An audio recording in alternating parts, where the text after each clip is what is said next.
We interrupt this program to bring you an important Wayfair message. Wayfair's got style tips for every home. This is Styles McKenzie helping you make those rooms sing. Today's style tip. When it comes to making a statement, treat bold patterns like neutrals. Go wild, like an untamed animal print area rug under a rustic farmhouse table from Wayfair.com. Arr, fierce. This has been your Wayfair style tip to keep those interiors superior. Wayfair, every style, every home. O'Reilly. Check engine light on? Take the guesswork out of your check engine light with O'Reilly Veriscan. It's free and provides a report with solutions based on over 650 million vehicle scans verified by ASE certified master technicians. And if you need help, we can recommend a shop for you. Ask for O'Reilly Veriscan today. O'Reilly Auto Parts.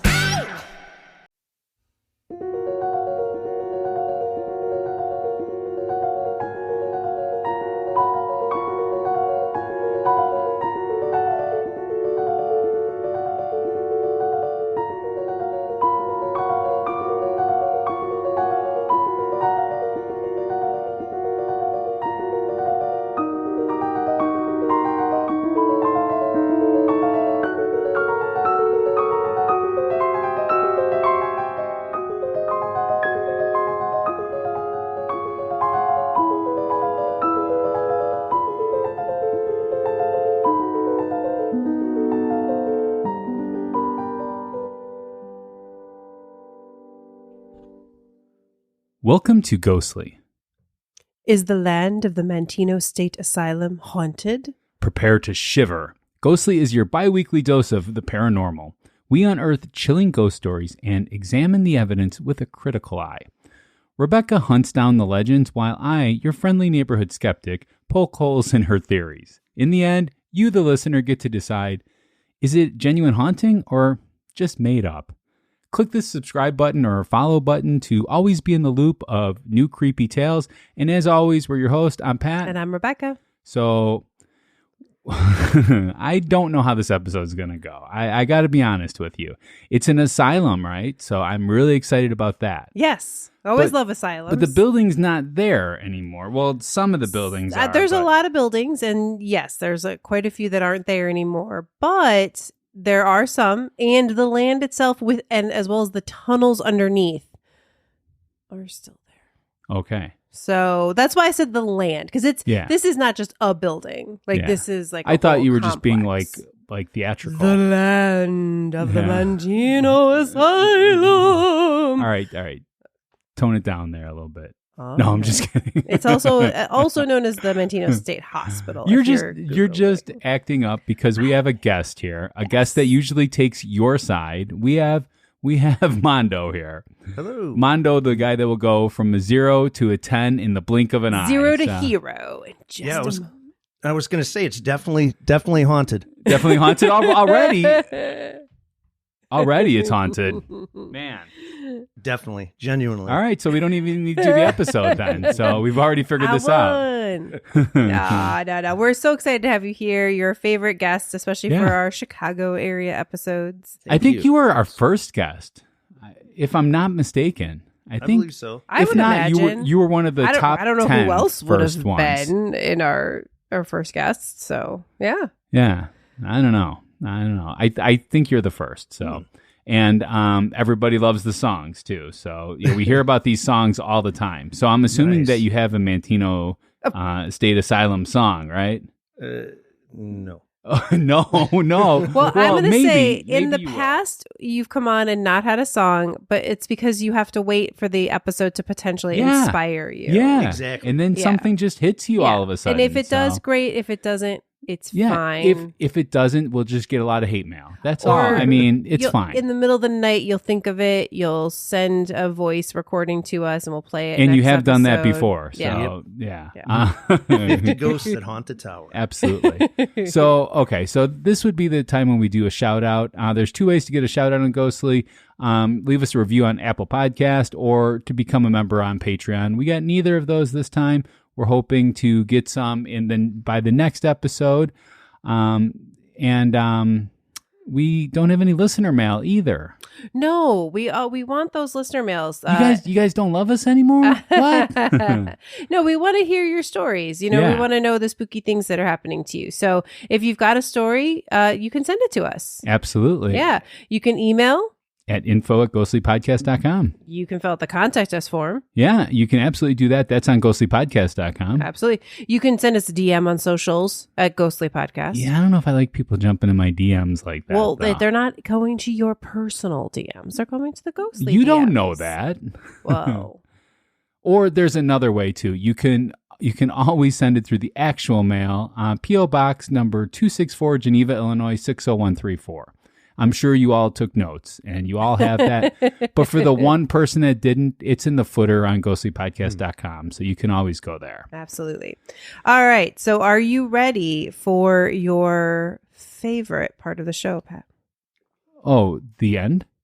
No, I'm just kidding. I'm just kidding. I like our show. I happen to think it's putting me fun. out of the torture. That's what it is. Especially when there's two people that are going to vote against me. It's me fighting for my life the whole time. Oh, So, I see. Well, it's time for the polls. Oh. So in our last episode, we talked about the Whaley House in San Diego, also known as the most haunted house. Yeah. Have you heard about the Whaley House? No. It's supposedly the most haunted house. Yeah, and I didn't find anything too haunted about it. There was but... a lot of stories. So the votes came in, yes, 55.2. Whoa. And no, 44.8. Wow. And the overall rating, I guess, would be 4.4. So that's like what we do when we rate each piece of evidence and the overall evidence of the particular episode. Except they can't go zeros. So imagine this is like a 3.4 then. So okay. Well, that's what it would be because you take away 0 and they have to go that's 1. Assuming that anybody that voted no put 0. Well, they can't vote 4.4, so they have to vote a 4. Yeah. Or a less. 3 or a 2. Yeah. Yeah. I'm just saying. Yeah. Or a 1. Or 1. Yeah. Anyways. But definitely haunted is what definitely we're haunted. coming to. Okay. All right. All right. Are you ready for a ghost story? Yeah. Are you ready for a ghost story? I am. Okay. Yeah. I was born ready. So. Okay. Now, this one, we're going to go a little different. I've done this before and we're doing it again today. I am going to read a story that someone shared in the internet. On the net. On the net. So it has to be true then. We're going to debate this story. So everyone keep it in mind. Oh, okay. We're going to revisit it when we get to the debate. But I just thought this was kind of fun. And rather than me, taking creative license with the story, I thought it might be kind of fun just to read it. Which, to be fair, you do take creative license in the stories, typically, though. Yeah. Just so those people that vote just because of your ghost story doesn't mean that ghost story is actually true story. You put it in story form. I put it in story form. Okay. And this person did a good job of putting Yeah, their you didn't own know? experience. No. Yeah. No, when she tells her stories, that's what you base the whole episode. So you've been doing this wrong, man, this whole time. This is like your Well, it's based like your on an 8th time. actual thing. I just put it in story form. You see? See? That makes sense. Yeah, totally. Yeah, but it makes sense. But it taints the story, though, man. Mm. Yeah, she tells a good tale. There you go. She's very convincing. Yeah. Yes. Very. All right. So this is from the IllinoisHauntedHouses.com website. One of my favorites. If you're looking for haunted stuff in Illinois, it's a good website, and people can comment. Okay. On the different things. So this one is his comment is titled "Haunted Without a Doubt." Oh, okay. Of course, you'd pick that one. Yeah. There's no names that I can find associated with them, but that's where and the link, of course, will be on our list of sources.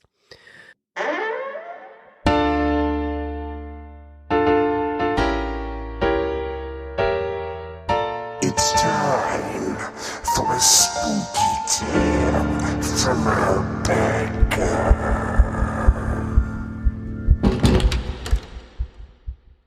All right. So after 1985, when the facility was abandoned, before it was filled with the balloon factory and the industrial linen cleaning factory, and before it was a mental health care for troubled teens facility, it was empty of life.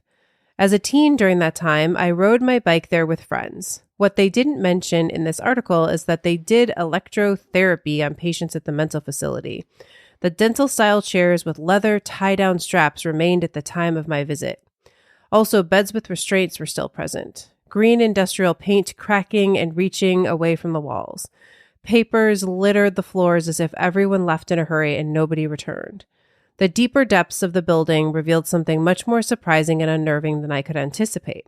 One adventurous night, in my teenage years, a couple of friends and myself rode our bikes to the facility in the middle of the night. We wanted to explore an underground tunnel that was accessible from inside a building we knew from a previous visit. We had flashlights this time and were prepared to see what lay within. We made our way to the basement of the building, carefully walking over tattered clothes, broken glass, and toppled furniture. The bottom of the staircase revealed a tunnel about 7 feet in diameter and about 15 feet in length, ending with a door. That alone is like a super creepy visual. I'm sorry, I'm just interjecting right there. All right.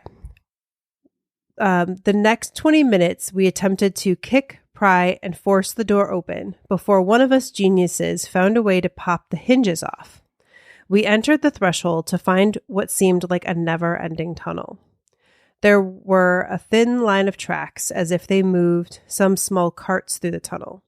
We walked for about 50 yards, then came to an intersection. We stopped there to regroup and decide how we would progress. After choosing a direction, we moved forward cautiously. We went on for what seemed like a quarter mile. That is when it happened. We heard some extra shifting as we were walking, like an added set of dragging footsteps. We all stopped and held our breaths to listen. Nothing. We had dead silence. Was it all in our heads? Then it happened. A lighter flickered on in front of us about 100 feet away. I don't know which happened first, the light or ours dying, but both flashlights dimmed to almost nothing simultaneously. We all saw the light ahead, and I yelled, "Hey!" We got nothing in return. It looked like it was slowly moving towards us. We all got scared and started to run in the dark back for the entrance. Like a gust of wind, the three of us were knocked forward to the ground. It felt as if we tripped over each other, but we weren't touching. We stood up and ran for our lives. We made the tunnel doorway and ran through the building without further incident. Getting on our bikes and getting to my friend's house, we all knew that death was at our doorstep, and we barely escaped its grip. Wow. Well, I know what the lighter flickering was. Oh, that was mine and Mondo's. I'm just gonna give this away right now. Okay, that was mine and Mondo's friend, Happy Homegrown Harry. Flickering he would do that all the time because he was a chain smoker. So I see. That's why. Yeah. So that's who it was. Yeah, you know what was weird about this story is up until the very end, I didn't get it vibes. I didn't get that these were kids. I got that they were like adults. No. You know, I was like, these adults are down there, and they, yeah. No, these are teens, and then there's a lot of stories of teens going down into the tunnels. That's I think where a lot of the stories come from. This was by far like the best written of they those probably go that down there to eat sandwiches. That's probably what it is. I think they went down there for a lot of things, including that. Yeah. There's one that was like, yeah, this band used this one part of the abandoned whatever as their like rehearsal space and stuff. Like, I mean, this was definitely, it reminded me of in the Roundhouse.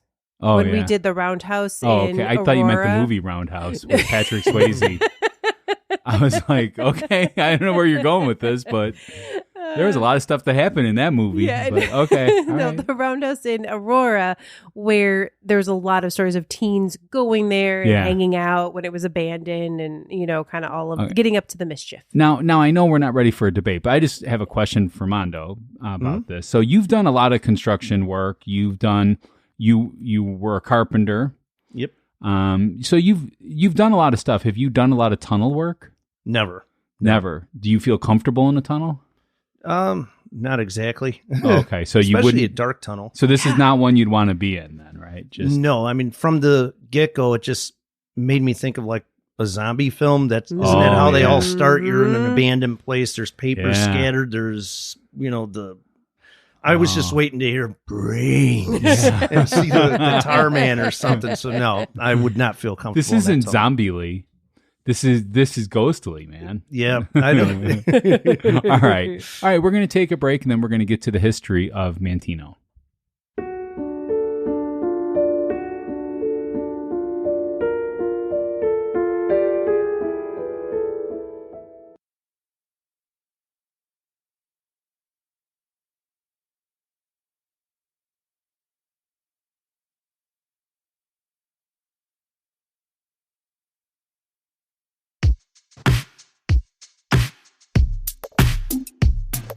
Facts, facts.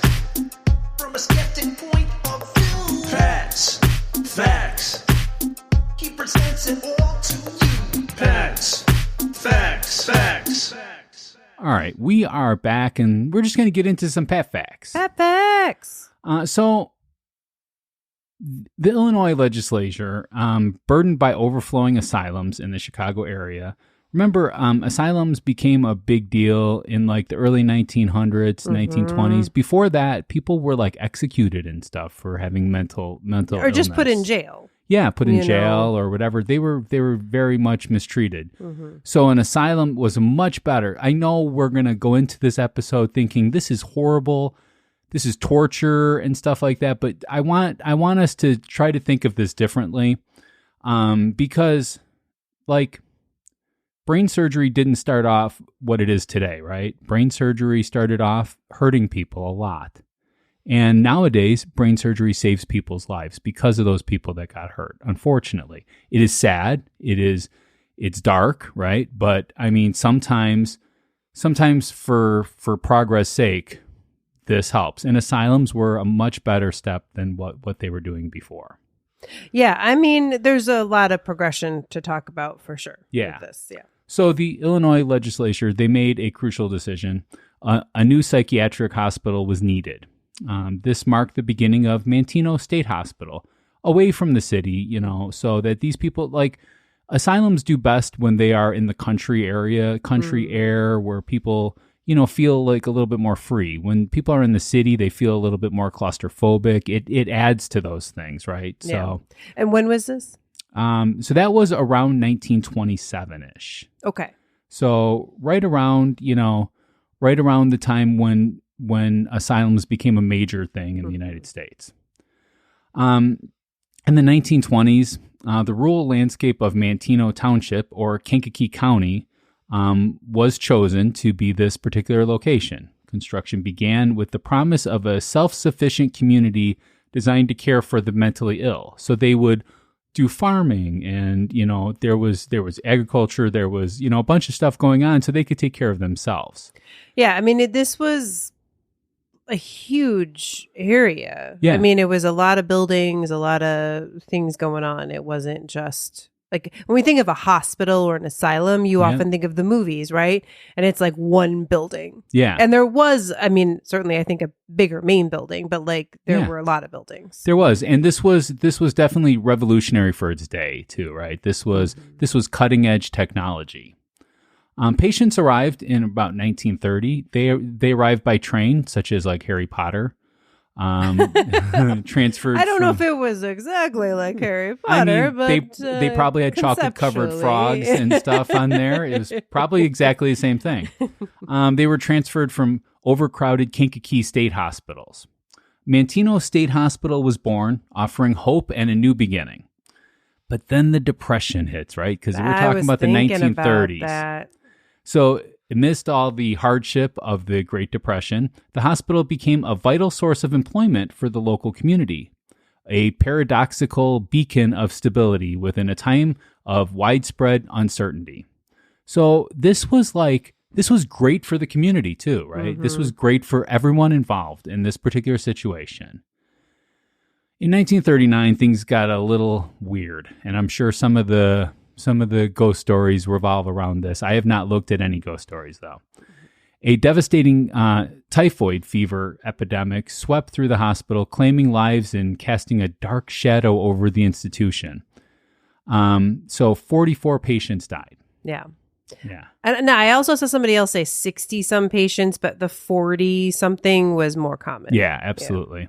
Yeah, I mean, I guess other people died around that time, and they might have had typhoid fever, but they might not have died of typhoid fever. So it's one of those kind of things. It's hard with statistics with those. Because it's like, what are they looking for? The actual cause of death being typhoid, or that they had typhoid and they died? Yeah, I mean, they have rules for that. I know, but there were hundreds of patients that got sick. It was absolutely definitely hard. And then coming out of the Great Depression, we have World War II then, right? So World War II in the 1940s drained the hospital of all of its staff because people had to go off to war, and there was a lot of psychiatric stuff going on during that time. They left it underfunded and understaffed. During this time, controversial treatments started, like lobotomies. Which happened all over the country. So a lobotomy, by the way, for anyone that doesn't know and just hears that word, and it's so scary, it is very scary. They go into the brain through the front of your head, by the eyes typically, or the nose area, and they disconnect or make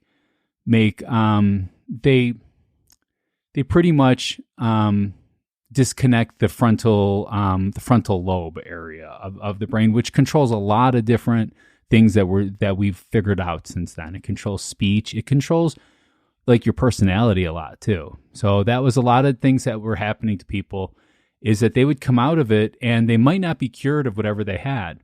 And by the way, this was for people that were schizophrenic or people that had depression. Or I read, and this, I don't know, I don't think this happened at Manteno, but I was reading a thing where it was like, there was some, they said a president. So I don't know which president and if it's true. So I'm not naming names, but that a president did this to his daughter because she wasn't obeying him well enough. I mean, that's something entirely different. But when we talk about this, I want us to think about this, that they were not trying to be malicious or trying to torture these people. They were, and I've often thought this way in our previous asylum episodes, but this one really made me start thinking about it. And they're actually really trying to help people, and they're using the current technology. It started in the 1930s, lobotomies, and ended in the 1960s. So that was right in this time period. They were cutting edge in this particular area as well. And cutting edge sounds really bad when you're talking about lobotomies too. All right. So then things got really bad, because in around the 1950s area, especially after World War II, hospitals in the area started reaching its peak. And Manteno did too. They housed over 8,000 patients, which was a lot for them, becoming one of the largest psychiatric facilities in the nation. This immense population also created immense problems, right? Because how do you feed all these people? Where do these people sleep? Do you have enough staff? And also, too, what happens with waste? How do they control that particular area? Which is something you need to think about when you're dealing with 6,000 versus 8,000 people. That's a huge difference there. Yeah. And yeah. So, and we're going to jump ahead here because, life went on this way for a while. Things got a little better at sometimes. Things got a little worse at sometimes. In 1983, there was a shift in mental health care. Combined with the hospital's aging infrastructure at this point, Governor James R. Thompson decided to authorize its closure. On the final days of the Manteno Asylum was December 31st, 1985. Happy New Year's. Manteno State Hospital closed its doors, ending an era. A quick aside, I'm sorry. Yeah. I met Governor Thompson. Oh, did you? As a kid, yes. My mom knew him. And did you tell him to close down the asylum? I did. I was a kid. I don't think I knew, but I have a picture of me and him at like the state fair or something like that. I remember the name. I don't remember what he looked like or anything. So I just know because I had that picture. Oh, glasses. Yeah, okay. yeah. All right. Like your typical accountant guy, accountant governor guy. Yeah. Mm-hmm. Although I've seen some of the governors in Illinois, they don't look typical. Yeah. So. Well, he's one that actually did not get arrested. And I don't believe he was he really a governor then? I know. And I don't believe, from what I've heard, from kind of all sides of the political spectrum, I don't think he ever got accused of, doing anything nefarious. So you're accusing him now? No. Oh, okay. I don't know. But, he is an Illinois governor, so. Yeah. So you never know. Yeah. Yeah. Politics here in Chicagoland area and in Illinois in general, they get a little weird. Yeah. Definitely. Yeah. Definitely. All right. So then let's talk about a new chapter for Manteno, post 1985-ish. The vast grounds were repurposed, transforming into a veterans home, and an industrial park, a golf course, and residential area, yet echoes of the past remained in the abandoned buildings, drawing urban explorers and those seeking to uncover the hospital's haunting history. Suddenly now it becomes haunted. Yes. All right, so a couple of things I wanted to bring up, though. Manteno's story isn't just about the closure of Manteno, okay? It's about the transformation and lingering shadows that supposedly, and I'm not just talking ghosts, I'm talking about legends and stuff. While some of its grand structures found new life, housing veterans and industries, others were left to decay, becoming haunting playgrounds for urban explorers and fueling tales of restless spirits. And let's not forget the echoes of its past treatments, considered cutting edge then, now raising chilling questions. Amidst the decay and the whispers, the Illinois Veterans Home stands as a stark reminder of the site's ongoing presence, a living layer within its complex history, separating the documented facts from the swirling urban legends. The true Manteno story is a fascinating blend of history, decay, and the enduring power of the human stories, both real and imagined. Ooh, nice. So that sets us up for things here. Definitely. I've got a few other little things to talk about that are just kind of, again, to help set us up for the ghosty part of it. But Mondo, anything that you were thinking about with the history and mental hospitals and any of that? No, actually, this is all new to me. Yeah. With but you've been around this area, though, right? Yes. You've been to the town. I've is been a town. through it, going down the highway. Okay. But I actually didn't know that they had any of that. Yeah. I mean, because again, a lot of it is gone now. Yeah. It's been torn down over the years. Yeah, since we were kids. Since we were wee little kids. So, 11 years old for some of us 12. That was explorer age. That was when you would definitely want to find those places. Yeah, but you couldn't get there, though. No. Yeah. No, it was I quite could only ride my bike so far, It was, yeah, you wouldn't make it home in yeah, time. but No, y'all had I would places definitely that wouldn't. you did go. Yeah. Definitely. So I just had a few things I wanted to add. I found this really interesting website that I will definitely include in the show notes. That is an audio report that is in the New York Public Radio Archives, but I think it came from the Chicago Public Radio. Do you have to do the That's seriously what it sounds like. But it's an interview with a doctor there and several patients that were at Manteno from 1949. Okay. And it was when stuff was getting real there. Stuff was getting real. No, well, it was interesting because at that point it was really starting to be considered more progressive because they were switching. In the past, and again, like you said, it's not like this was what was thought to be for the best, right? Doesn't mean that people didn't know it was bad for some of it, but in the past, people were in like straitjackets and in padded cells. Yes. But in 49, by that point, they had started to like, oh, maybe it's best if they can actually walk around. Yeah. Enjoy get some the exercise, country area. Right? Yeah. Ride their bike, like whatever, be on the grounds, and so it was considered, more progressive. And so Ben Park, who's one of the producers, and this is just me kind of describing what is talked about in there, but he talks about what happens when a patient first comes in. He describes electroshock therapy, and the happiness, relaxation, and disorientation and amnesia that follows. Like he talks to this patient. They did insulin treatment, which had similar results. He also describes they do carbon dioxide treatment, which was new at the time. And then this is the craziest thing ever. The reporter that you hear the voice of is say the name and see if Mondo knows. Okay, who it is. his name is Donald Herbert. Donald Herbert. That sounds Does that familiar. ring a bell to you? It did not for me. I see it in her notes, so that's why I'm. No. Yeah. Okay. He was a reporter and the future Mr. Wizard. You remember Mr. Wizard? Yeah. Of course. Wow. So for our younger listeners, Mr. Wizard was the, I don't know, Hank Green of his day or whatever you want to say, like any kind of children, or I don't know. There's been different children's science shows over the years, but Mr. Wizard was ours when we were kids. Yeah. He did the science experiments and stuff. And he on never TV. lost his patience or So his temper with kind. these kids that were just crazy. Yeah, you could tell that they were getting on his nerve. Like there's a Saturday Night Live skit about it. Yeah. And you could tell that these kids are just really, he's like, but he never once lost his patience. Yeah. They like had no interest sometimes. Yeah, right. Staring off into space and stuff, whatever. Yeah. Okay. Anyways. But anyway, so he interviews a patient that's undergoing the carbon dioxide treatment and her therapist. They talk about the needs of additional treatments. And she couldn't stop coughing. And, yeah.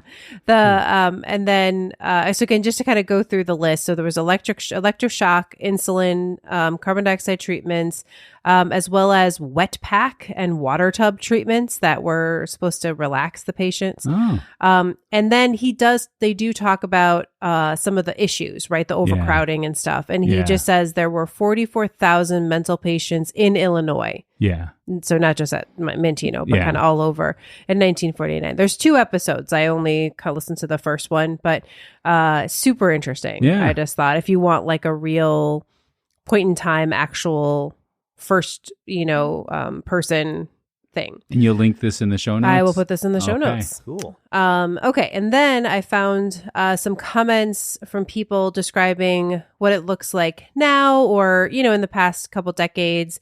And again, these are not necessarily ghosty stories. They're just kind of like, again, just giving us the visual, which you kind of talked about. But everyone I know was going to this place in the 90s. We went through several buildings and tunnels. It was like everyone left everything behind. Clothes, furniture, paperwork, books, pictures, medicine, medical equipment, tools, you name it. People took stuff from there all the time. A barber's chair. It was the thing to do on the weekends. And then, but it's gone now, right? But again, people spend a lot of time in there. 28 of the buildings, as well as the administration building, are still there. Now, this was from, I think, maybe 7 years ago, something like that. So I think, I'm not sure if that's exactly true, but 13 of the buildings are used for the veterans home. And then there's another 15 that are used by multiple businesses. And I did read about a guy who worked for a graphic design company that was there. Okay. And he's like, yeah, my coworkers would take dynamite down into the tunnels and blow stuff up. I'm like, what? Wow. Okay. He said it's like a different business now. But, and then some new buildings have been built and they've built a bunch of houses. There is also a cemetery there. Well, there has to be. Of course, right? Because people die when they're there. So it's a huge And sadly when it comes to asylums, typically the family's really involved at the very beginning of that process. And then as the years go by, they slowly, stop visiting and stuff like that. And by the end, they don't want anything to do with the person. Yeah, exactly. It's sad, but I mean, yeah. It's what happens. Yeah. So and now, it happens today too, by the way. So oh yeah, absolutely. Yeah. Now this comment that I found said the graves were never marked, that there's only grass, but that is not true. I watched a video of a guy exploring the field, and occasionally you'll find kind of within the grass a stone, and it will have a name and dates. Now, obviously, they're not all marked, but there are some that are. And this guy was like, I've looked at the records. I estimate there's 4,000 people buried in this field. I mean, makes sense. But it makes sense. I mean, yeah. That's not a crazy number. No. When we say 4,000 people died, I mean, it sounds catastrophic, but that's from the 1920s. That's 60, to the 80s? 60 plus years. Yeah. So it's not... it's not overwhelming. And besides that, the typhoid and some of these people were had mental illness caused from physical illness as well. Sure. So yeah. Mm-hmm. So yeah, I mean, and there's so much to talk about when you talk about mental asylums back in the day. Like what was considered a mental illness is definitely not always what we would consider that today. I mean, yeah, you had schizophrenics or people like that, and but you also might have women who just talk too much or whatever.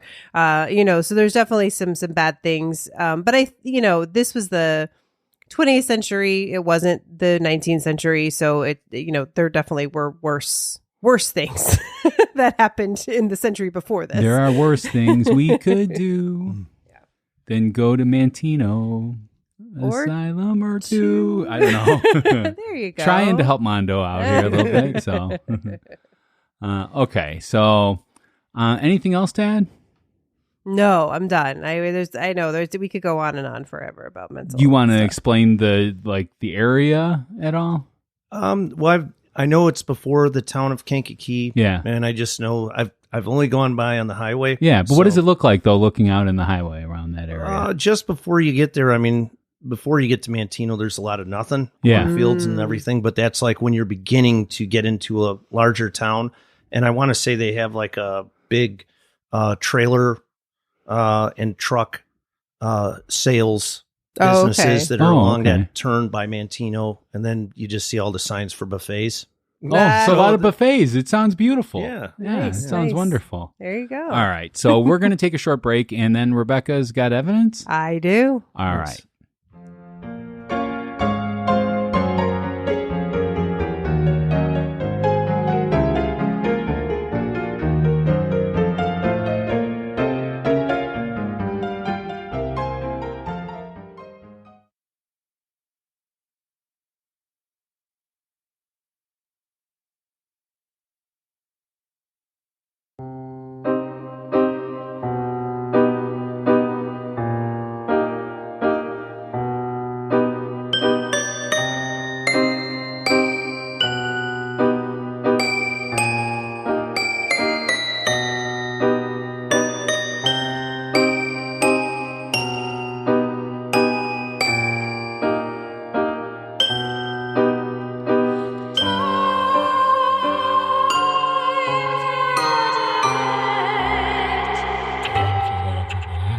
All right, so we're back, and Rebecca, what kind of evidence do we find here? All right.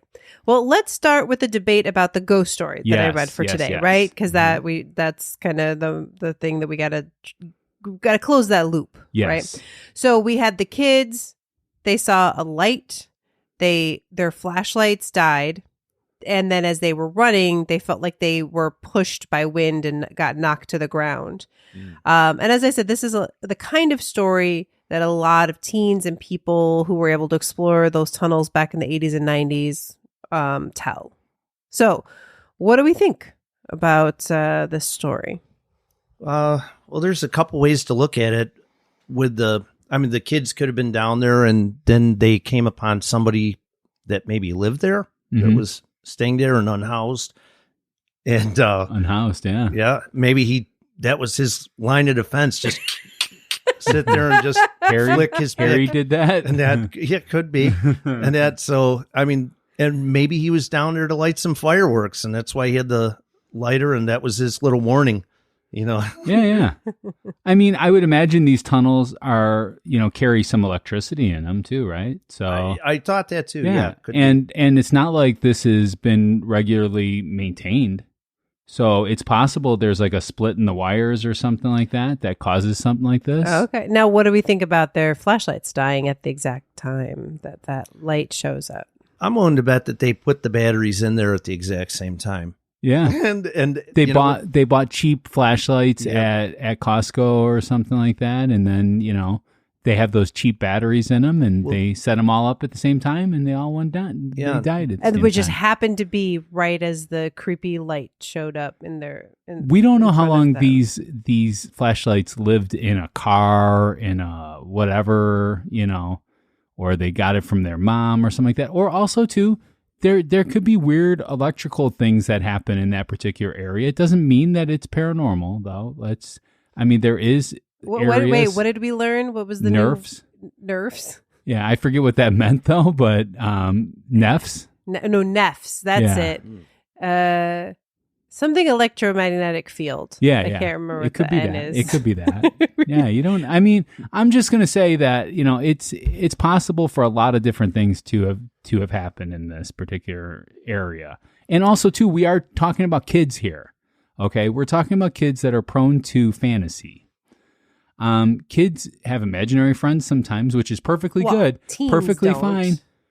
I don't know if these are teens, though. Did they say teens? Yeah, he said when we were teenagers. Okay. Yeah. Well, I mean, and also, too, I don't know, like, if they're 13 or if they're 19. There's a big difference in those ages. True. Teenage is just a rough period to say, because they go through, like, a 19-year-old, is much different than a 13-year-old. And a 19-year-old is going to be telling the 13-year-old the story, and a 13-year-old is going to believe the story, and then he's going to pass it on. Yeah, Except exactly. it gets worse. By the time he's 15, it's way worse. This is Goonies if they never found the ship at the end. Oh, I see. So they have no proof of anything, and it's just their stories. That's all.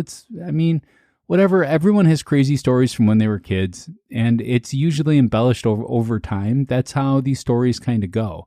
The more that you tell them, the more that they just become more and more and more.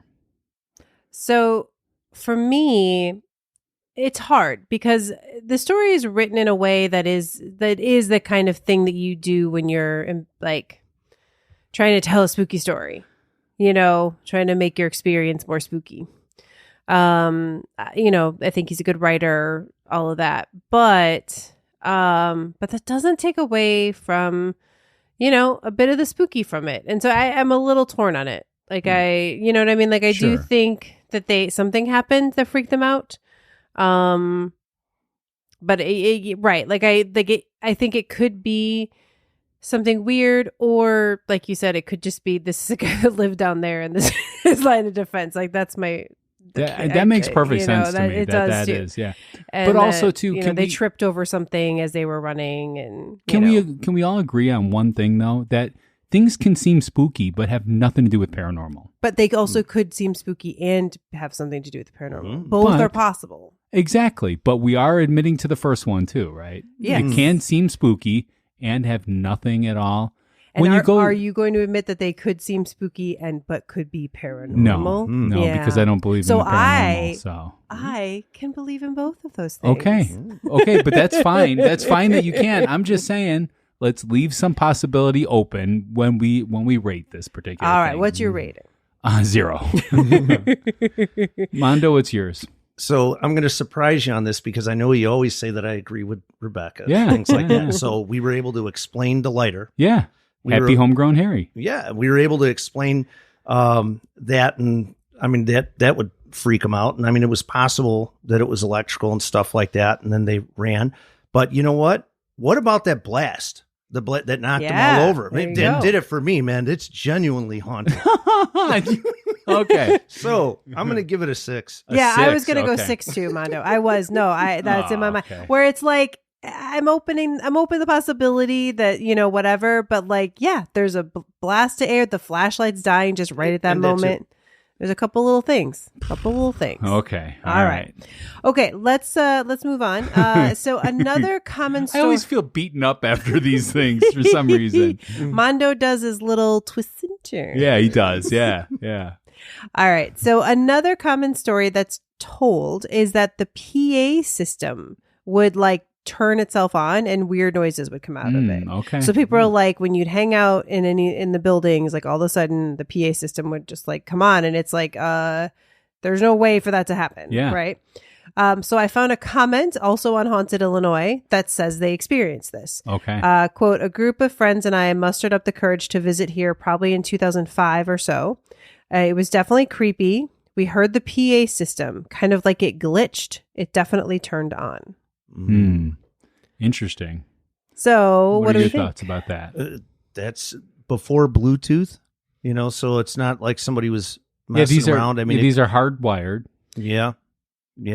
That's Right. Well, I mean, because like the question would be, did someone bring a speaker down there? But then Yeah. it's like or a you would little think they weather would have. radio. Yeah, but like, yeah, you would think they could tell a difference between. Like, I mean, you see the PA system and you can hear that's where it's coming from. I don't know. But is it like actual sounds that I mean, like what kind of sounds? Or is it just noises they that said, it makes? I don't know, just kind of like it glitched, which makes me see, like, I don't think they heard like someone saying like, bring the patient to room 23. Like it was more just like. Sure. Okay, so that definitely could be something like In the some wiring. power is left on, and it's got some power source. But like nothing else, like no lights ever go on or anything else. Like that seems weird. Why would there be power going to these abandoned buildings? Well, the power's hooked up, right? So it's just shut off. I would imagine. I mean, it is. They don't like when you don't pay your power bill, they don't come out and cut a wire and say, okay, you have no more power ever. They flick a switch, right? Mm-hmm. I mean, I don't know. I mean, again, this is 2005. This place has been closed and abandoned since, the 80s, which 2005? 2005 is when this person said they were there and this happened. So Bluetooth was new, and that they could have had that then. Maybe. Yeah, I'm just going to say, first of all, there is this thing too, where if there is any kind of weird, like the EMF things that you guys like to talk about all the time. I know, Mondo, you had an experience with an EMF detector. And Rebecca's had some too as well. You guys had one at the same time, I believe, once. So high EMF levels, though, which often can be found in older buildings with faulty wiring, can cause hallucinations and feeling of unease too. It's a scientific fact, actually. No, higher levels in older buildings causes the EMF to react. Dude, it's haunted. It's not haunted. It's not haunted, though. Well, and I'm going to say you may want to save that thought for our next piece of evidence. Well, remember that then. Remember that I one. said this, though, Yes, too. yes. So, I mean, there's just a bunch of different things that can happen. I'm just saying this is an old building, has faulty wiring. It is still hooked up to electricity. If someone bought that building today, they could get the electricity to work again. It's not like they need to, redo, all the wiring from the outside. It's just the inside that needs to be rewired, probably. And I just thought of it too. I'm sure they had their own generator system there. Oh, they would have to. It's a hospital. It's a hospital. They're going to have multiple units. Yeah. For all they know, there could be some kids that are fiddling around with the generator.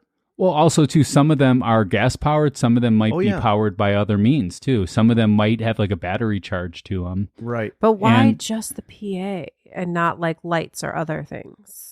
PA would be a very important thing, right, Sure. to have in case of a power outage, because you could calm down the whole population by going over the PA. So that would be one of the primary things, right? Because if you go to a hospital, sometimes they have like outlets that have red electrical what is it called? The plug thing that you plug into? Outlets? Outlets, yeah, but they have red ones and sometimes white ones. Well, the red ones are for the emergency equipment that they have. I've always wondered. You didn't know that? No, I'm always like, I'm not plugging anything into that because I don't know what that is. So the white ones are not hooked up to the generator, but the red ones are. Oh, so if you're going to give somebody like oxygen, that's but they the don't one. want to pay for a radio to be going off or something like that, like AM FM radio, that you use to be able to get through the workday. They don't care about that. They care about like life supporting equipment. And a PA system would be high up on that priority list because you can calm a whole group of people down. So, but also too, the decay in the building can cause these wires to go amok. And if there was any electricity trapped in these wires at all, can then be just activated like that. I'm sorry, I'm distracted because you use the word amok, and I love that. Okay. All right. All right. So 0 for this one for me. All right. Mondo, how about for you? It's also very possible, too, a speaker system may actually use less power than light bulbs. Oh, yeah. It wouldn't take that much for it. Speaker wire is a lot thinner than, So also, too, like what takes up the most electricity is like heating, air conditioning, anything that heats up something or cools down something. So your fridge, your toaster oven, those are things that they'd want to put on the white outlet, not the red ones. So. All right. So I think I'll give this one a 3. Okay. I'm gonna give it a 5. You know, there's enough people. It's happened enough times over the years. It seems a little weird. So, Yeah. but you know, yeah. All right, next one. All right. This is the most common thing that people say. Just everybody, even if they say it's not haunted, they will still say this: is that it feels strange. It feels like they're being watched. It feels like, you know, it's just has a creepy feeling. So a few things, right? Some say they maybe hear footsteps, or they feel like they're being watched, or there's some sort of unseen presence, feeling overwhelming sense of dread. Like it's just a creepy place. So even if they don't think it's haunted, they're like, but it's still really creepy. Yeah. But most people will be like, yeah, it's definitely haunted. It felt like somebody was watching me. It felt really creepy. All right. Where are you going to go with this, Mondo? Yeah, I've been places where I just kind of get an eerie feeling that somebody's watching me or something. I can't argue with that. You know, if somebody feels that way, and you know, if you're in, I mean, especially a place like that, and it's very possible that you have people that are homeless that live there, and that somebody could be watching you, or it could be something more mysterious. All right. Well, I'm going to say that abandoned asylums, especially, inherently evoke this feeling of uneasy and dread feeling that you have when you just walk in the door. And it has to do with the decaying building too, the decaying architect. Dark corridors sometimes give this feeling. And knowledge of the institution's history can prime individuals to experience perceived paranormal phenomenon. This setting effect can heighten suggestibility and lead to misinterpretations of sensory input. So another thing that happens too is emotions. Do you believe that they can be contagious? Oh, sure. I mean, Yeah. you've been to a sports game. Yeah, sports ball game, you know. Or a comedy club. Or a comedy club. You might not have found the joke funny, right? But you hear someone else laughing and you're going to laugh with them because, I mean, it's a known thing as a comedian. It's why when you're at a comedy club, they try to seat everyone together and they don't like a bunch of space in between people because it is contagious. So in group settings, fear and anxiety can also be contagious though, too, right? If one person perceives something to be paranormal, others may be more likely to experience similar sensations too.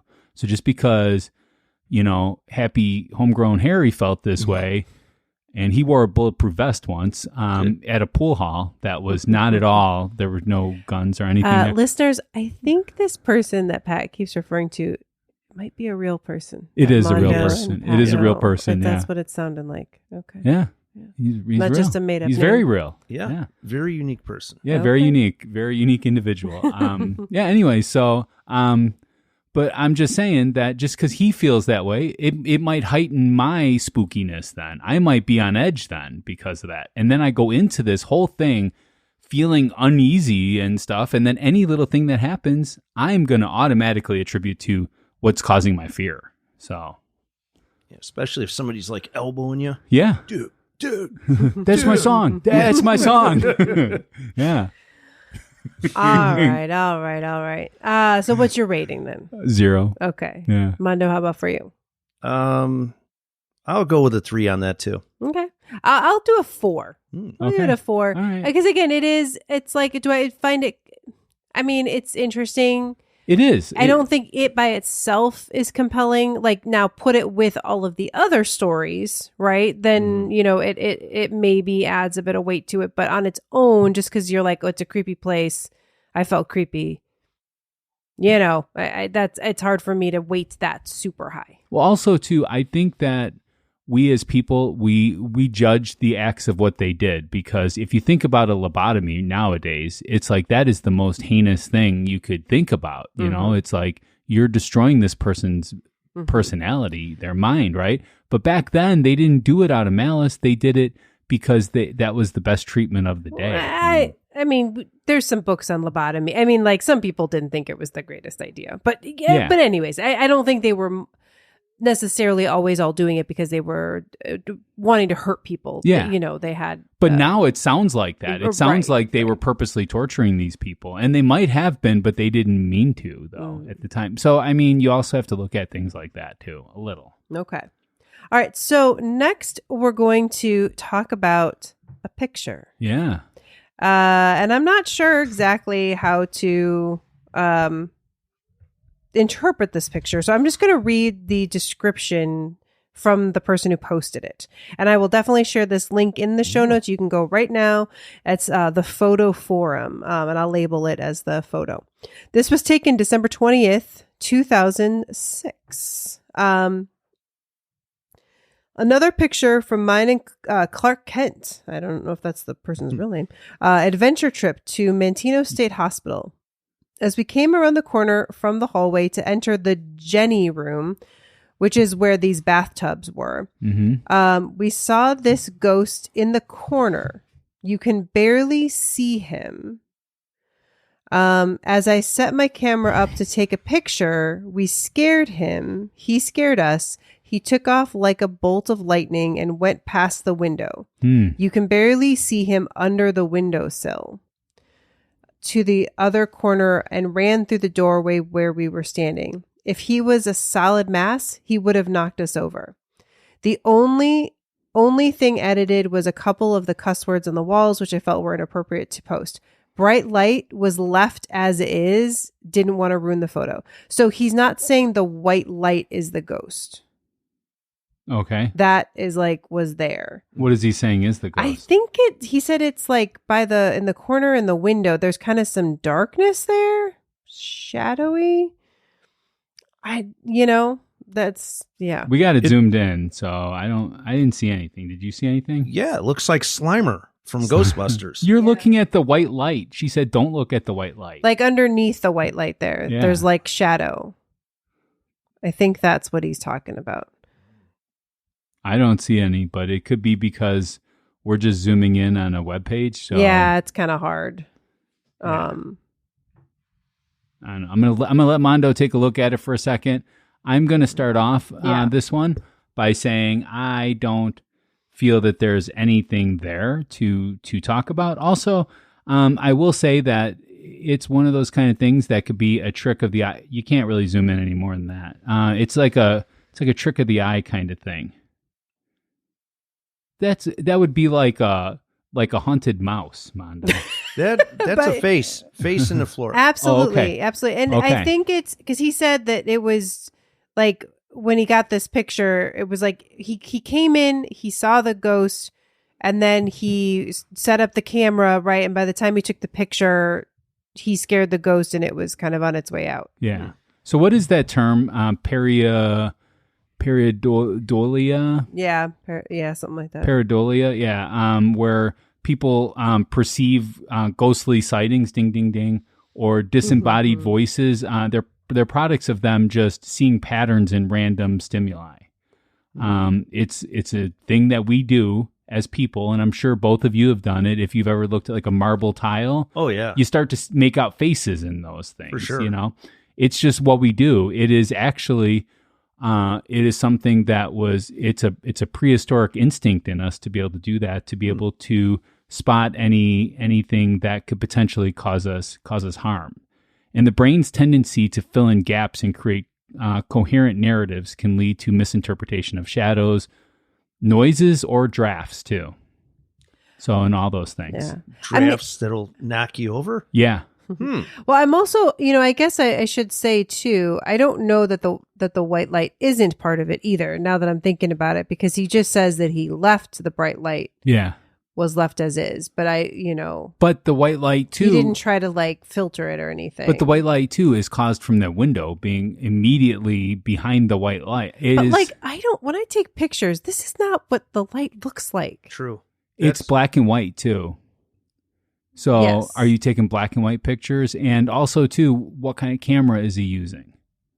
He's using cell phone camera, and does he have any filters on that? There's a bunch of 2006. I don't think it was a cell phone camera. There's a bunch of things you need to look into with this particular thing. Is it overexposed, which would cause that same exact same exact thing to happen. You could duplicate this in a picture very easily. I don't know enough. I don't know. To me, it's creepy. It's not like a super like clear, this is a ghost, as in some of them. But there is definitely some sort of shadowy something by that window. I'm just going to say that it's easily duplicated without there being a ghost there. So that to me makes me feel that this can possibly be not true. So, or he might have perceived that, that is totally true. But the idea that this is a ghost can possibly be not true. So I'm going to have to side with that it's not because you're Pat. And also too, because I am a skeptic, and that's what if I mean. If you give me that. any Pat equals skeptic. Oh, anybody that's a skeptic is named Pat now? I think so. Yeah. What about Nick? Yeah. Pat Nick? Pat Nick. I think he's gonna love that so much. Oh, I'm sure he's gonna love it. Yeah. But anyways, I think this is easily duplicated. So if it's that easy to duplicate, and it can be accidental as well. So yeah, I mean, okay. Well, anyways, Mondo, what are you thinking? Did he see a ghost? It looks like something in the floor, but I totally get it, and you're right. I have seen stuff, when looking at marble tile. It's kind of fun to do it, actually. Oh, totally. Yeah. And if you said the light in the middle, I mean that's Slimer. I was all for it, and that could be because all ghosts look like Slimer, especially because he said that it ran and was like running through the door. But it ran. Slimer can't run. Maybe he morphed. He ran because he turned around. He said it moved. Took off like a bolt. So that's not necessarily running. I use that word. He did. Okay. Took off like a bolt. Okay. Yeah. So I'm still giving it a 0 though for this one. Mondo, what are you going to give it? I'll go with 3 because of the face, but I'm telling you, if it was Slimer, it would have been a lot higher. Because you like Slimer so much. And he would bolt off, it'd be like, he would. I have seen Slimer. Really? Yeah. Yeah, you hang out with the Ghostbusters enough, and they bring Slimer with sometimes. Is he stuffed? Yeah, sometimes. Oh. I'm going to give this one a 7. 7. To go with the story and the photo. This guy's putting it out there. And it happened on my birthday, so it's fine. Yeah. Because it happened on your birthday. That means it's paranormal. Absolutely. Obviously. You know what? Actually, too, you would have to think when somebody would take a picture and if it has that light in there, normally they're going to say, oh, it's the light. And like you had mentioned that, that could just happen because it's the light coming in from the window. And most people would say, yeah, that's the thing. But he's like, no. Don't look at that. Don't look at that thing that people would normally see. Yeah. Look at the other thing. Which I barely see. So there's a shadow there, man. It's like a mouse. It's like a mouse thing, man. No, it's bigger than that. It's a spooky mouse. Give it a 10. I don't care. I'm going 5. 5. Okay. Yes. All right. We ready for one more? No. Yes. Okay. Now, let's move on from past times where, these buildings were still standing, right? Okay. We're going to move ahead to 2015. I was thinking fast times. Yeah. So, anyways. 2015, a woman named Mari posted this. Okay. I think this might be Reddit. I don't know. It could be a comment. So I'll put a link though. For what? Oh, wait, no, sorry. The hauntedplaces.org. Yes. Okay. This is what she said. It's true. We purchased a house by the mental hospital on Bramble Street in Manteno. So again, they made it a subdivision, right? They tore down a bunch of the stuff, right? And they built houses and they didn't move the body. No, I don't know if there were bodies underneath, but the houses were built. I'm not saying that. You just did though. Okay. So she says, I would hear noises in my house when I was alone. One day my niece was with me and it was my niece and I alone in a 2-floor home in Manteno. It was a beautiful home. 4 bedrooms, 3 baths, a kitchen was upstairs with a living area and a balcony. That day made me move because my niece was 2 years old at the time and we were downstairs in the laundry area and we heard someone slamming the kitchen refrigerator door really hard. So I was like, okay, no one home, or maybe I did not hear someone that lived at the time with me come in the front entrance. And I looked up the long stairs and nothing. I called out my family name. No one responded. I went to check it out and they did it again. This was in the daytime. So I grabbed my niece's and mine's stuff. And while I was coming down the stairs with my niece in my arms, my niece started to cry, saying in baby words that a monster. In baby words? Yeah. Like monster, just like not like a... Yeah. That's all I could understand her to say. And I felt someone push me off the last 2 steps. Okay. I left with nothing. I refused to go back to that house. But I remember that when I purchased the house, the old owners told me and showed me an old video. There are tunnels under the home that are constructed underneath the place around the mental house. So aside of maybe English isn't this person's first language, it's a little hard to follow. Yeah. But basically, it sounds like they had some spooky stuff happening. And then one day... And then they fell down the stairs. Well, the refrigerator door was slamming itself. And then, so it felt like someone pushed them to get out of the house. All right. Where are you going with this one, Mondo?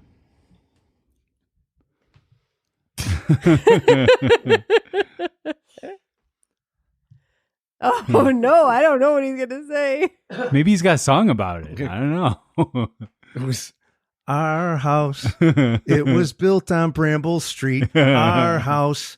It had tunnels underneath. Our house. It was enough to make me leave that house. Perfect. There it is. It was built on Bramble Street. It was built on Bramble Street. The tunnels underneath. I love it. There has to be a song, always. You came in with nothing, and you leave with gold, man. Yes. Gold. So what do you think? That's a scary story. Isn't man. it, though? Yeah. Yeah. So you believe it? Yeah, man. Tunnels underneath us. Man. Well, just because there's tunnels underneath doesn't mean that it's haunted, okay? Just saying that there's but tunnels like the underneath. refrigerator closing itself. Yes. And you know what? It might explain people falling if they're in a tunnel. And let's just say somebody's having an argument in the house and they slam the door. The air has to go somewhere. The pressure goes down the tunnel and blows people over. Yeah. I mean, it can be something that happened in the tunnel caused the wind to go into the house, too. It could be the opposite of that. Could be going up through the vents or something. What's happening? Yeah. I mean, I'm just saying that it doesn't mean it's ghost. I don't know that there was like an opening to the tunnel in the house, just that there were tunnels underneath. We don't know how far down these tunnels are. I'm just saying. Yeah, I'm just know. starting to connect the tunnels or connect the dots. You know, it's The like tunnels connected. But yeah. All right, Pat, what are you thinking? So I'm just going to say that because of this particular area and all the stuff around it, the tunnels and stuff, these old buildings and these old tunnels are prone to creaking, settling, and drafts that can happen at any time. The wind could hit it in a certain direction that it never hits in any other time. It could be southwest by 2.4 degree or whatever. I don't even know how you measure that, but it could be in a way that doesn't happen often enough. And when it hits in that exact spot, it causes wind to flow up in this tunnel and cause that to happen. Natural occurrences can be misconstrued as paranormal activity sometimes when this kind of stuff happens. So I don't know how many times the refrigerator door opened and closed. Could have been once, could have been twice, could have been 3 times. Well, she describes it twice. Okay, twice. So it seems plausible that could happen. We don't know what kind of weather conditions were out there. She fell down 2 stairs, which, sounds like a lot of stairs, but she could have tripped down the stairs. She was so nervous at that point then. I don't know. This to me just reeks of fear, that's caused from whatever event happened. It doesn't necessarily mean that event was something paranormal. She also talks about hearing noises since she moved into the house, but that it escalated to the refrigerator. But that could also be that there's all these old buildings around the area that are creaking, that she's hearing where those people things. were tortured and all the things happened and died and restless spirits and Okay, so you are just going to put that in there then. I'm putting that in there as a possibility. This is a possibility. Okay, but there is a possibility this is total BS and it's just caused by wind and creaking old buildings. That seems weird to me. It seems very plausible, though, whereas paranormal does not. To you. Paranormal taking that leap, that jump, saying that science cannot explain this particular thing, so we are going to say that this is paranormal, is taking a huge leap then to say that For you. when you could say it could be this, it could be that, it could be this, but you won't accept any of that. So you're just going to go to. All right, I feel like we're escalating a little. We're just gonna. So for you, this is a. This is a 10. No, I'm just kidding. It's a 0. It's a 0. It's a 0. It's a 0. It's 0. I am giving this one a 7. 7. I'm going up on this one. How about for you? I'm actually going to give it a 0. What? Sorry. Wow, you don't 0. believe Mari? I'm going to tell you one. You know what? I had a problem with my refrigerator door after I put a pizza box in there. Oh, wow. It just wouldn't stay closed. Yeah. You know, it keeps until you coming ate the pizza. Yeah. Yeah. It was. And then But magically did it slam closed. itself shut? Oh. No. I Well, mean, we don't know if the house is level, too, by the way. But like, then that would have happened all the time. You know what I mean? Like, why just is what? Like, and again, to make a slam, That's why I came up with the degree of the wind. How much you'd have to like. But then she would have been like, yeah, a gust of wind came through the house. The like tunnel. you would have heard that. You would have felt that. And she heard noises. Right. But then she went upstairs and she saw the refrigerator slam, like literally, like I can't even imagine. I just heard somebody saying something similar happened at their house yesterday that they believe was paranormal. But like, yeah, just this idea of like, if you like were standing there and your refrigerator door opened itself and slammed itself shut in front of you. Okay. You would we're also freak out. We're also assuming she was in the room too. She didn't say she was in the room. She could have been in another room and heard it slam. So she could be mishearing that. It could be something else that's happening, that's causing a noise that she thinks is that. She's diagnosing it as that particular thing. It could be a lot of different things that happen in this particular situation that you're prescribing all these things to that don't necessarily. She didn't say that in the story, though. Well, she said it did it again. She went upstairs and did it again. I don't know. I assume she saw it, But she could be in another room. Did anybody else ever experience anything in that house? I mean, I don't know. You know, I mean, that's like she doesn't say that. I mean, I don't know if she would know. So. Also, too, given the history of this particular place, I just think that it's this combination of psychological, some physical stuff that could have happened because of wind, because of decay, because of other stuff, and the historical factors. It could be all those rather than like supernatural things too. I didn't really add in the refrigerator door slamming. I was thinking of it like opening. Sure, So- that makes. I mean, yeah, I would totally. That happens all the time. In most cases, like with hauntings and things like that, that's usually what people say. Cabinet doors slam and things like that. So, her falling down the stairs though it can be common. It doesn't necessarily have to do anything. I'll just change mine to a 2. I won't go crazy, but You can go crazy if you want. Yeah. I mean, you can do whatever you want, man. Whatever you're feeling at this particular moment, go with. Don't worry about what Nick says or anybody, because Nick will judge you for it. But that's fine. It's I'm fine. going 5. Going 5? There it Okay. is. 5. All right. All right. Okay. Are we ready for overall ratings? I think. Yeah. I'm gonna go 0 on this because I'm averaging. You know, Okay, so. gotcha. I'm gonna go 6 on my average. Okay. Yeah. I'll go 6 also. Okay. 6 also. Okay. Yeah. So that brings us to the closing arguments. This is our last chance to convince you to vote our way. We are each given 1 minute of uninterrupted time. We will time each other on Ghostly's timer because we want to make sure everyone remains honest and impartial in this particular thing. Although I will be the one pressing the button. Mm-hmm. So that's the one thing I got. But I will tell you when I'm pressing it. So. All right. Now, are we guest choice? Did you want to go first, Mondo, or you want to go last? I'm just a little freaked out about this clock. You want to Yeah, see it once in it just- action it first? kind of, if you Yeah. didn't mind. Okay. All Yeah, right. yeah. So you want to go first I'll then? go first. Okay. Yeah, And ready? Mm-hmm. All right. And go. It's going to count down. Oh. All right. So Manteno State Hospital and the land that it was on. I think there's something, right? I mean, I definitely think this was a scary place for these people to go. Again, we can judge the treatments or not judge the treatments, but, it definitely, there was a lot of scary things that happened. It's a scary time for a lot of people. People did die there, and are buried, and not all of them have grave markers. And so, there's a lot of spooky stories out there. And I tried to share a few of them with you today. So I do think it's haunted, but I do think things have dissipated a lot over the years with the buildings coming down and different things. So I don't know that it's quite as haunted as it maybe was back in, the 80s. But I do still think there's some things happening there. Okay. And it will do that at the end, Mondo, just to let you know that your time's up. Oh, okay. So it beeps twice. It goes 3, and then at 2 and 1 it beeps, and then it'll do a bing, and then you start, and then it'll beep again at the end. It's a lot of pressure, man. It's is. Like Wheel of Fortune or something. All right, Pat, why don't you go next then? Okay. Or are you ready? Sure. All right. I'm gonna let you do it. All right. All right. You ready? Here we go. Looking at that thing.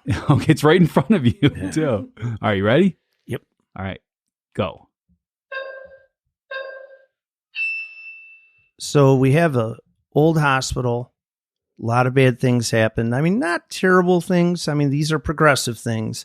It's not like they were, torturing people like they did in the 1800s, but, still bad enough, but nowadays you have dark tunnels, flickers, air, bursts of sound, refrigerator doors slamming, cemetery, 4,000 people. I mean, it's got to be a scary place. I mean, it would have been just to go down there and visit. So, and eerie feelings, things like that. And, I believe that, it's very possible that this place could have been haunted just from, some of the people that were there and some of the things that happened. And also, that would be the effect that people are feeling. So genuinely haunted. Okay. And your time would have been up then. You had like a second or two. If you had wanted to take it, you could have. That's good, though. You got it. That's a lot of pressure. It is a lot of pressure. And that might be part of it. We might be putting some pressure on you there. Definitely. Especially since it's right in front of you. I would not do good on Wheel of Fortune. You wouldn't? No. Oh, no, I wouldn't either. My grandpa was on Wheel of Fortune. Really? Yeah. Yeah. He did horrible. Oh, I believe it. Yeah, he was hard of hearing, and he didn't know what was going on. He had no idea what was happening. Yeah, they shouldn't have let him on. It was really bad, probably. But anyways, thank you, Pat Sajak, for that. I appreciate it. Good thing he wasn't on Jeopardy. That's the real one. That's all the pressure. Okay, I am ready, and I'm gonna go. So I was thinking about it while they were talking, and here's my take in this. And this is ghostly in its essence, right? Skeptics are people that take evidence and say this isn't enough for me to say it's going to be haunted or not. And then they're believers that say anything that happens means that it is haunted. Well, I hope that most ghostly listeners are somewhere in the middle of that particular spectrum. I don't want you to be total, hardcore skeptics, and I don't want you to be true believers that believe everything. I want you to be somewhere in the middle. So how much evidence is needed for you to say it is haunted is how we measure who we are as listeners. I am one that says you need an abundance.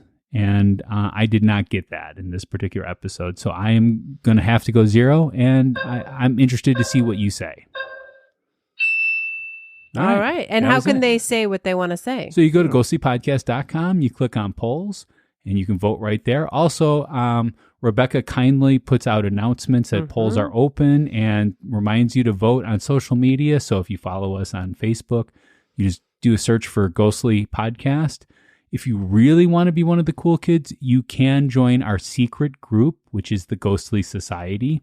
It's totally free. We don't charge anything. Yep. Yeah. And we share a little bit more, and we're a little bit more personal on there. We have a bunch of jokes. We share memes sometimes. Yeah, and you'll be more assured to get notified when we post. Yeah. And also, too, there is a sense of community in there. Absolutely. These people get to know each other a little bit, you know?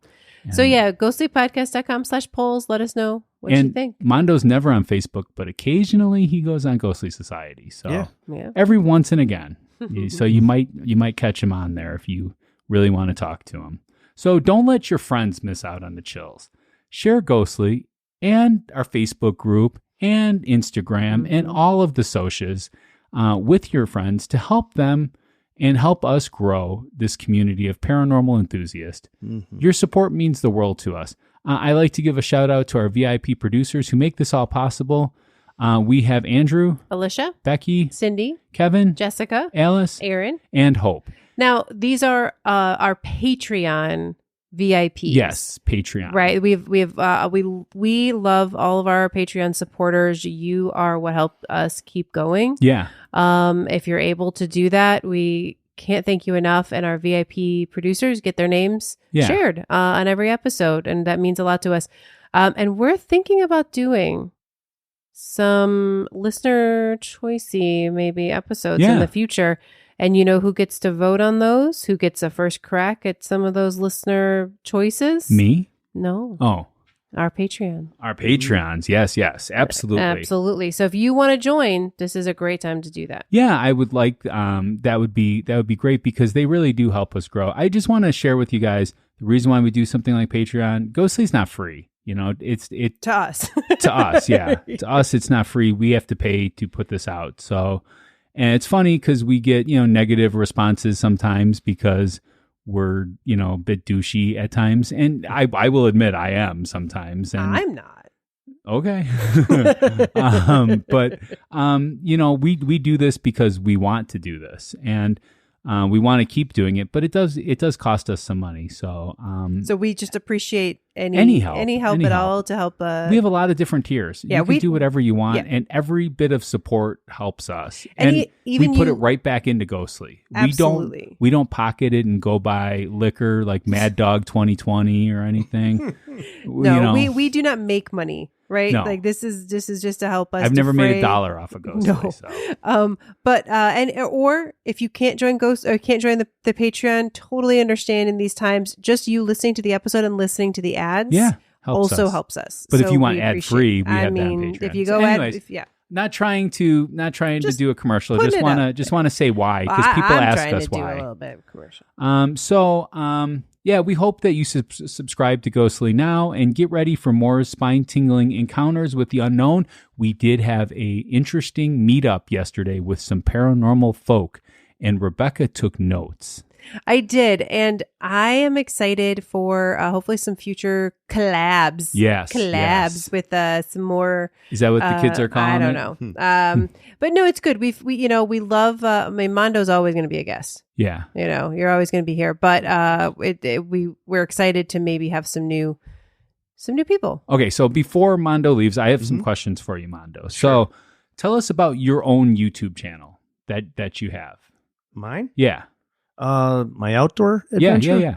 Okay, so it's called Outdoor Adventures 360, and basically I just go around with a 360 camera. I like to bike. Yeah. It's good for virtual bikers, but also just to check out different things. I've gone on a couple trips to different places, and I like to explore and talk about the history, or even take a virtual boat ride or cruise in an old classic car. What about going to a haunted site, man? I would do that. Yeah, like you did with the dowsing rods over at Two Brothers. Oh, yeah, I definitely would. Yeah, that would have been fun to see. Yeah. But yeah, it's pretty cool though, because like you said, like it's like if you're working out at home, they can put on your YouTube and it's like they're biking with you. You could move your phone. It's so cool. You could move your phone and look all around. And you could even look and see Mondo riding his bike too, if you want, which is the view that I always use. Of course. Because it's cool watching him he looks so happy when he's doing it too. He's got a smile on his face and just biking. And I just, whenever I'm biking somewhere, I'm all smiles. Yeah. So you got some other stuff going on too, right? Do you want to share that information now or do you want to wait? Sure. I could talk about that. Okay. So my wife is working on, she and I are working on a channel together where she basically comes up with different stories of the unexplained, and I do the narration, and she does a lot of it. She adds like a lot of AI visuals and stuff to it. It's brand new. Cool. But I do the narration. So what is it called? It's called Phantom Frontlines. Whoa. Wait. Where the unbelievable becomes undeniable. Where we talk about mysteries of the unexplained. Wow. Yeah, that's That it. was scary. Ooh, that sounds awesome. You almost sound like a mobster ghost or something. That and Optimus Prime. Optimus Prime too, man. R.I.P. Optimus Autobots Prime. roll out. Yeah. All right. Anything else going on you want to talk about? No, it's spring, it's gardening, babysitting, it's all kinds of stuff. Yeah, because you're a grandpa. I'm How many grando. times are you a grandpa now? Now it's crazy because I was like late to the party. Everybody else I knew had grandkids. I had none. I've got 2 kids, and now I have 2 grandkids from each. So there's 4. 4. Just like Wow. So Christmas is crazy for you, I'm assuming. It will be. It will be, It's yeah. getting there, yeah. All right. We're going to talk about the next episode. On the next episode, we don't actually know what we're doing We've got thoughts, but but it comes out on April 9th. April 9th, yeah. So until then, stay ghostly. Bye. Bye.